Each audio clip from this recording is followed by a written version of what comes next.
I find that all great leaders have such a powerful network of trusted relationships. I'm not talking about LinkedIn networks.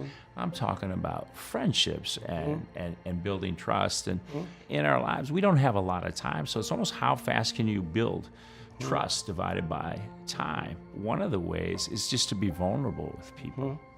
And then they will kind of exchange, on back. Tell me about maybe what you think of that idea, and have there been times when you've, just taken a chance and been vulnerable? A few years into Citier, we wrote a little book called Putting Idealism to Work. It's about 150 little bullets of wisdom that we culled from the organization.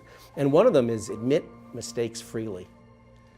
Because if you admit mistakes freely, especially as a leader, it allows others to feel like they can admit mistakes, and Absolutely. we can just get beyond all that and see what really works here. Right. No one has to sort of feel like I got to cover for this or that. Right. And so I like to go out of my way to say, I used to think of it this way, and I was wrong, and you just proved it right. And I try to remember in meetings, like when something really goes right that someone else had proposed, and I was originally thinking something different. I try to remember, I was on the other side of that one, remember? And you had it the right way, and people appreciate that you remember that. Right. That you're just not incorporating that success to the whole, but there are people that actually took you on and said, I want to do it a different way. It's just such a great role model of collaboration. It's also such a great role model of every idea doesn't have to be mine, even though I'm the CEO. And then also the mere fact of remembering a great idea somebody had, even if it was a small one, and pointing that out.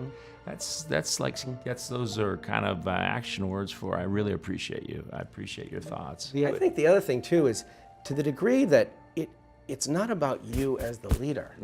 It's about everybody being part of something larger than themselves. Right. And leaders have to get out of the way on those situations.